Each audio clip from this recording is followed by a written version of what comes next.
దాకా ఉండాల్సి వస్తుంది. 10 రోజులు రైతు తాము పండించిన పంట అమ్ముకోవడానికి ఈ ప్రభుత్వంలో ఇబ్బందులు పడాల్సినటువంటి పరిస్థితి ఏర్పడతా ఉంది. ముఖ్యంగా ఈ ప్రభుత్వం చాలా విషయాలు చెప్తూ ఉంటారు. మాటలు ఘనం, చేతలు శూన్యం. ఈరోజు కొనుగోలు కేంద్రాల్లో కనీస వసతులు లేకపోవడం వల్ల, నీడ లేకపోవడం వల్ల, త్రాగునీటి వసతి లేకపోవడం వల్ల, రోజుల తరబడి ఎండలో ఉండడం వల్ల పిట్టల్లాగా రైతులు చనిపోతూ ఉన్నారు. నిన్న మహబూబాబాద్ జిల్లా పోచంపల్లి గ్రామంలో గొగులోతు కిషన్ అనే రైతు నిన్న కూడా చనిపోవడం జరిగింది. ఇలా గొగులోత్ కిషన్ ఎందుకు చనిపోయిండు? రోజుల తరబడి అక్కడ ఉండి గొగులోత్ కిషన్ రోజుల తరబడి ఆ పంట అమ్ముకోవడానికి కొనుగోలు కేంద్రంలో ఉండి తీవ్రమైన వడదెబ్బకు లోనైపోయి గొగులోత్ కిషన్ గారు నిన్న మహబూబాబాద్ జిల్లాలో చనిపోవడం జరిగింది. అదేవిధంగా 15th ఏప్రిల్లో జగిత్యాల జిల్లాలో ధారూరు గ్రామంలో వడదెబ్బ దాకి జలపతి రెడ్డి అనేటువంటి రైతు కొనుగోలు కేంద్రంలోనే వడ్ల కుప్ప మీదనే చనిపోయినటువంటి పరిస్థితి. అదేవిధంగా ఏప్రిల్ 21వ తేదీ మహబూబాబాద్ జిల్లా తొర్రూరు గ్రామంలో ప్రేమలత గారు, మహిళా రైతు, హనుమాన్ల ప్రేమలత గారు మహిళా రైతు వడదెబ్బ తగిలి తొర్రూరులో వారు వడ్ల కుప్ప మీదనే చనిపోయినటువంటి పరిస్థితి.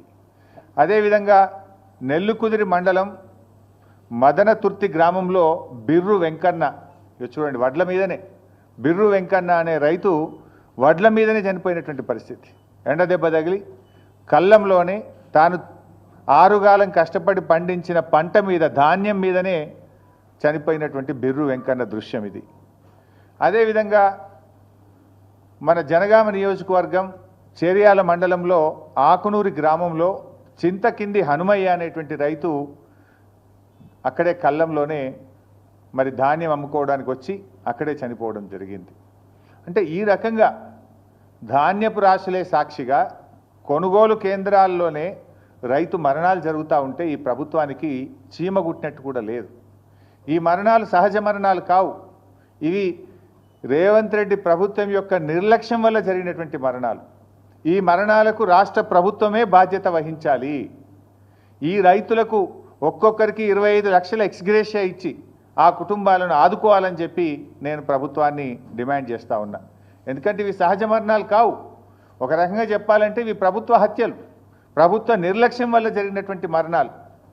గతంలో బీఆర్ఎస్ ప్రభుత్వం మీద దుమ్మెత్తి పోసినటువంటి కాంగ్రెస్ నాయకులు ఇవాళ ఎందుకో కల్లాల కాడికి పోతలేరు. ఆనాడు బీఆర్ఎస్ ప్రభుత్వంలో అన్నీ చక్కగా జరుగుతుంటే కూడా మా మీద బురద జల్లాలని కల్లాల్లోకి వెళ్ళి నానా యాగి చేసినారు. ఇవాళ ముఖ్యమంత్రి పట్టించుకోడు, మంత్రులు కల్లాల కాడికి పోరు, ఎక్కడ రివ్యూ చేయడానికి వీళ్ళకి టైమే దొరుకుతలేదు. రైతులంటే వీళ్ళకి ప్రేమే లేదు ఈ ప్రభుత్వానికి. అంటే రైతుల పట్ల కాంగ్రెస్ ప్రభుత్వం చూపుతున్నటువంటి నిర్లక్ష్యం ఇవాళ వారి ప్రాణాల మీదకి వచ్చినటువంటి పరిస్థితి. ప్రభుత్వం అసలు రివ్యూ లేకుండా మొద్దు నిద్రపోతున్నటువంటి పరిస్థితి. ముఖ్యంగా ఇవాళ ఈ ప్రభుత్వం ఏ విషయంలో మీరు రైతుల విషయంలో గమనిస్తే వానకాలం ముఖ్యమంత్రి ఏమో ఈజ్ బిజీ విత్ అందాల పోటీల రివ్యూలు. ఎక్కడ పెట్టారు ఆ రివ్యూ కూడా? పోలీస్ కమాండ్ అండ్ కంట్రోల్ రూమ్లో. ఆ పోలీసు వాళ్ళని కూడా పనిచేసుకొనియకుండా సెక్రటరేట్ ఓడిన గారు అయితే జూబ్లీ హిల్స్ ప్యాలెస్, లేకపోతే పోలీస్ కమాండ్ కంట్రోల్ రూమ్. నెల రోజులకు ఒక్కసారి కూడా సెక్రటరేట్ ముఖం చూస్తలేడు.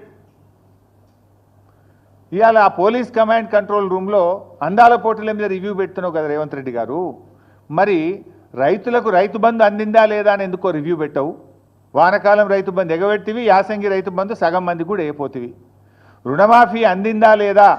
42,000 కోట్లు రుణమాఫీ ఇస్తామని చెప్పి కాంగ్రెస్ పార్టీ అసెంబ్లీలో బడ్జెట్ ప్రసంగంలో చెప్పి ఎన్నికల సమయంలో హామీ ఇచ్చినవు.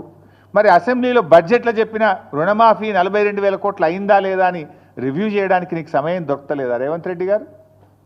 కేసీఆర్ గారు రైతు బీమాను దేశములోనే ప్రపంచంలో ఎవరు చేయని పని రైతు బీమాని తెచ్చి రైతులకు భరోసాని ఇచ్చిండు, ధైర్యాన్ని ఇచ్చిండు. ఇవాళ మీరు ఇంతవరకు ఫిబ్రవరిలో కట్టాల్సిన రైతు బీమా పైసలు మే నెల వచ్చినా రైతు బీమా పైసలు కట్టలే. ఇవాళ మార్చ్, ఏప్రిల్, మేలో చనిపోయిన రైతులకు రైతు బీమా డబ్బులు రావడం లేదు. దీన్ని రివ్యూ చేయడానికి రేవంత్ రెడ్డి గారు మీకు సమయం లేదా అని నేను అడుగుతా ఉన్నా. ఈ వడ్లు కొంటలేరు, వడ్ల కుప్పల మీద రైతులు పిట్టల్లాగా రాలిపోతుంటే దీని మీద రివ్యూ చేయడానికి మీకు సమయం లేదా అని నేను అడుగుతా ఉన్నా. 4,000 కోట్లు వడ్లు కొన్న రైతులకు డబ్బులు రావడం లేదు. గొప్పగా చెప్పిన